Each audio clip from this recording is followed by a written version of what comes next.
The idea behind a humanities lecture is that what we want to do is we want to stand before you and we want to deliver something that we have prepared, whether that's me or somebody else who will be up here in the future. And the lecture is an opportunity for us to share the things that we've been researching, gleaning, learning, and present that before a large group of people. You've done things like Harkness discussions where you've got to have smaller groups to allow everyone to be involved. The benefit of a lecture is you can do this in front of an enormously large group of people and everybody hears the same thing at the same time. The challenge is that we want to learn the same thing at the same time, right? That we all hear that together. And so one of the things that the Humanities Lecture is designed to do is to help you learn to read well. And there's a couple of ways that can happen. First of all, there will be times that we do a Humanities Lecture over maybe something that you've read a little bit of in the past, and you'll see some of the ways that the presenter has wrestled with the ideas, and maybe will glean some things from the presenter that you did not get in your own reading. So it's training you in how to read deeper and how to read well. That's part of the goal that we're talking about. And so as we model that for you, the hope is that we're learning to read well, and then also teaching you to read well through that. Second thing that we hope that the Humanities Lectures will do is actually teach you to listen well. It's a valuable skill to be able to sit during a lecture and to pay attention, to discipline your mind, to listen to the words, to take notes, and to be actively engaged while you're passively sitting. That can be a challenge. It's easy when we're sitting in one place for a while to become tired and disinterested, but this is an opportunity to train your minds, to discipline your minds, to learn to listen well. And that's an incredibly valuable tool and skill and really just character quality that we want to possess. A third thing we hope the Humanities Lecture will do is to teach you to communicate well. Again, this is hopefully something that we as teachers and presenters will model for you, communicating well.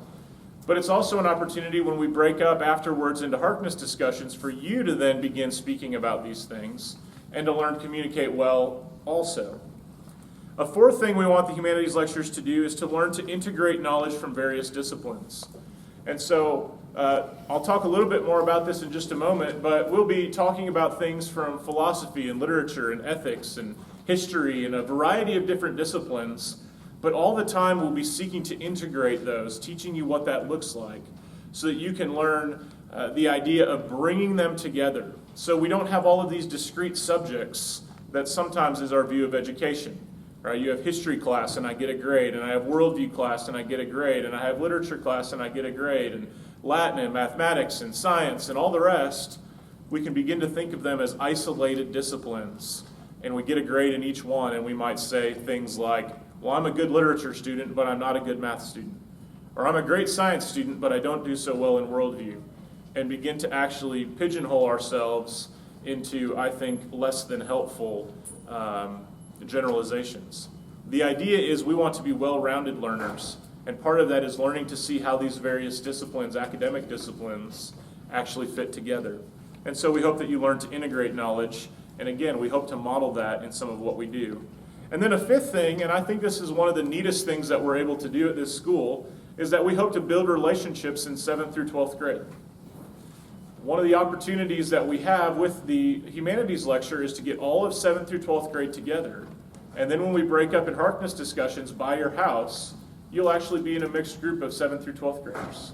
So it's a great opportunity for our older students to answer questions for our younger students, to be role models for our younger students, to demonstrate the kinds of things that they've been learning, the skills that they've been learning, the ability they have to have good conversations, and to model that for younger students, but at the same time, to continue to learn from younger students, to see some of the aspects that they bring to the table, all right?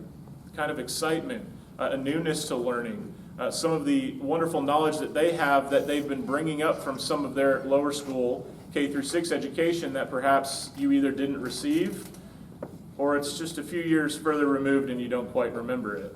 And so they can refresh your memory on some of those things. And so I love the idea that we can build relationships. So those are 5 of the reasons, and there's probably a number of others that we could discuss about why we do Humanities Lectures and this kind of setup on a 3C Friday. And so it's something that I'm really excited about. So let me tell you a little bit about the plan moving forward. This year we're going to be looking at this idea of life lessons from the great books. And it's something that kind of first sparked my attention as I was listening to a series of lectures myself in which this individual was talking about some life lessons from great books that he had read throughout his years, he had taught in classes, and he distilled that into this kind of idea. And I think one of the dangers for us in a classical Christian education is that we do a really good job of learning about what people wrote about in the past, but we fail to see how that makes an impact in the present. And so really what tends to be the most applicable to us are the things that we see in our modern culture. And so on the one hand, we can learn wonderful truths from history and get good grades on tests, but when we actually talk about how we live life, we've missed the point. And our lives are characterized almost entirely by an application of modern principles. And what we want to learn to do is take ancient truths, virtues, things that we can learn from the great books, filter that through the lens of Christianity, see the world as God truly created it to be, and see how that impacts us in this present situation. And so that's part of this goal, is learning life lessons from the great books. And particularly we're going to focus on some books that we wouldn't otherwise read in our education. You read a lot of great books, but there's hundreds and hundreds of others that you'll never see in an SFO education. We know you already have a rigorous course load and a lot of homework, and so we're not going to add additional books to the load that you're already doing. But we do want you to be introduced to some of these great works. So this is an opportunity for us to do that, to introduce you to works, in the case of today, one that you wouldn't read at all in your education.